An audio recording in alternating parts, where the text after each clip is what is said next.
امام نیموی رحمہ اللہ، جس کو ہمارے لوگ امام نیموی کہتے ہیں، پورا نام خطبے میں ذکر کر دیا میں نے، محمد ابن علی النیموی، یہ کبھی کہتے ہیں رواہ الشیخین، تو اس سے مراد امام بخاری اور امام مسلم ہے، ٹھیک ہے۔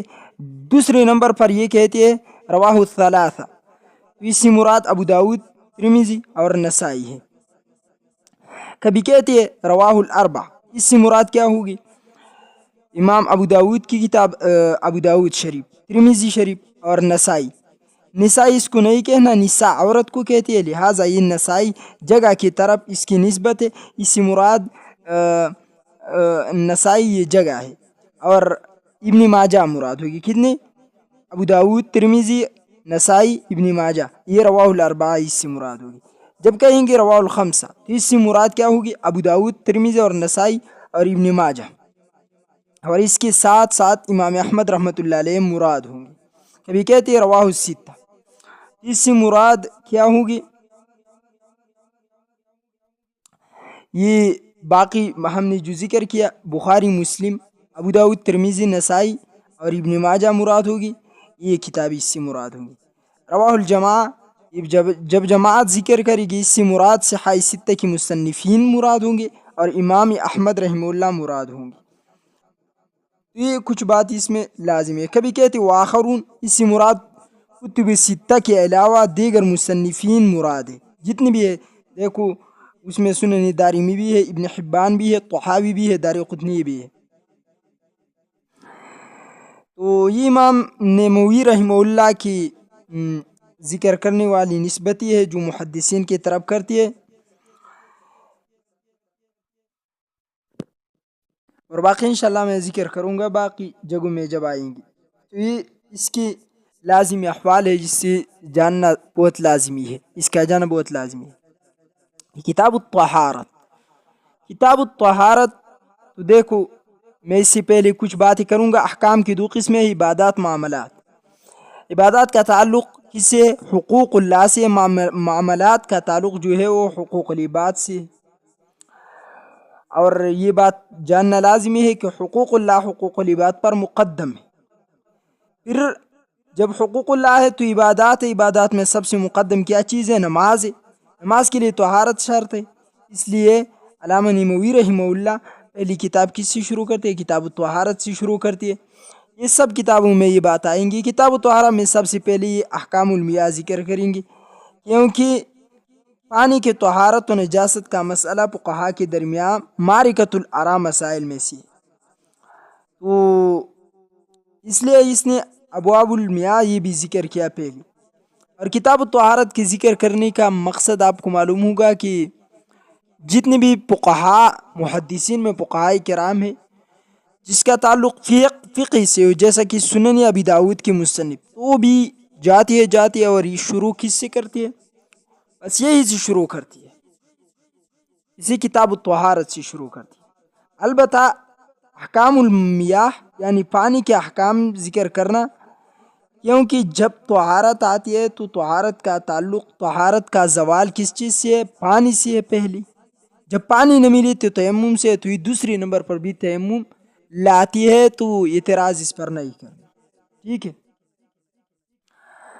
تو یہ ہم ذکر کریں گے باب المیاہ۔ عن ابی ہریرہ رضی اللہ تعالیٰ عنہ قال قال رسول اللہ صلی اللہ علیہ وسلم لا یبولن احدکم، حضرت ابو ہریرہ کہتے ہیں قال رسول اللہ نے فرمایا لا یبولن احدکم فی الماء الدائم، یہ تم میں سے کوئی شخص ہرگز رکی ہوئی پانی میں کیا نہ کری، بول نہ کری، الذی لا یجری، او پانی جو کہ جاری نہ ہوں، اس میں پیشاب نہیں کرنا، بول پیشاب کو کہتے ہیں۔ ثم یغتسل فیہ، کہ پھر اس میں غسل کری، یہ کری یا کوئی اور کری، یہ کری یا کوئی اور کری۔ رواہ الجماعہ، یہ روایت جماعت نے نقل کی ہے۔ ہم نے کہا کہ جماعت کسی کہتی ہے؟ پہلے ہم نے کہا صحاح ستہ مصنفین اور امام احمد اس سے مراد ہے۔ تو رکے ہوئے پانی احناف کے مستدل ہے، جیسا کہ بعد میں ایک روایت آنے والا ہے کہ بیر بضاعہ والا حدیث ابی سعید الخدری قال قیل یا رسول اللہ انا اتوضا من بیر بضاعہ، یا ہم وضو کر سکتے ہیں بیر بضاعہ سے؟ یا بیرون یہ ایک کیا چیز تھی، یہ ایک ایسا کنوا تھی، یطرح فیہا لحوم الکلاب، جس میں کتوں کا گوشت، والحیزی حیض کی خون آلودہ کفڑی، والنطنی والنطن میں نے پشتو والی اثار السنن میں یہ کہا ہے، بدبودار اشیاء اس میں ڈالی جاتی،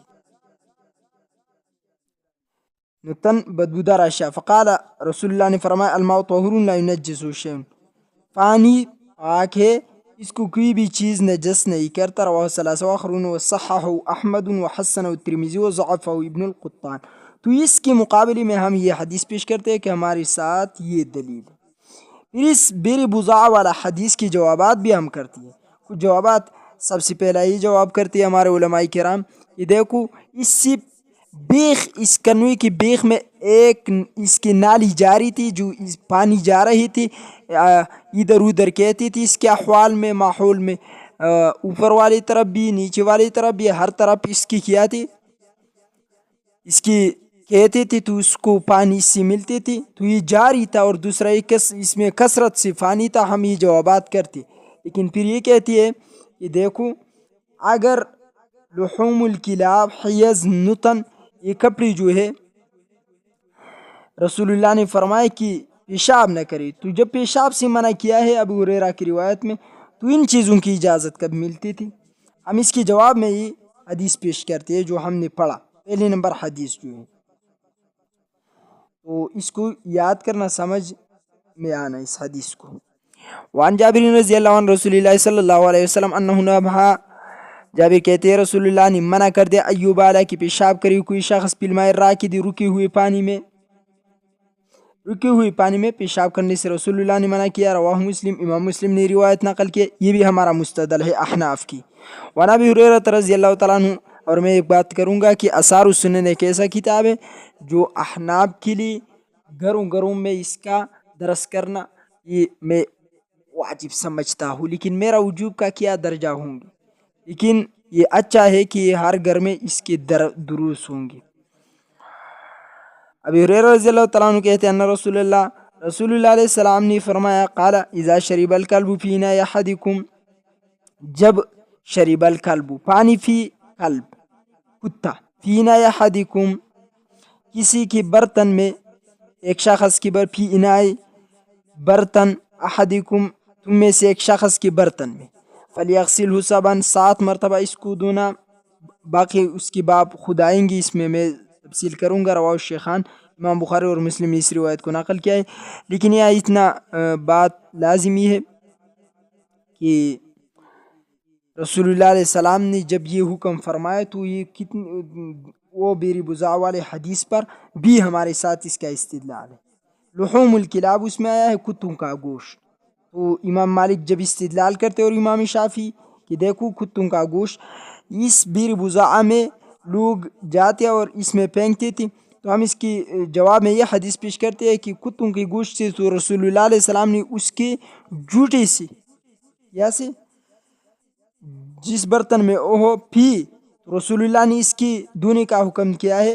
جیسا کیسے اگر اس بیر بضاعہ میں کوئی یہ کتوں کا گوشت یا اس کی کال وغیرہ اس میں ڈالتے تھے تو رسول اللہ علیہ السلام کیسی اجازت دیتی، یہ بھی ایک استدلال ہے۔ اور میں نے ایک بات کی ہے، میرا یہ بات ہے کہ جب یہ جو کنوا تھا جس میں لوگ یہ گندگی ڈالتے تھے، اگر یہ مانا جائے تو یہ 1-2 بار ہوں گے، زیادہ بار یہ نہیں ہوں گے۔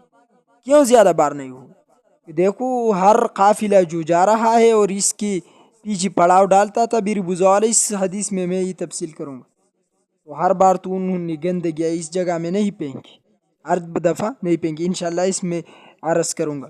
ابھی ایوان قال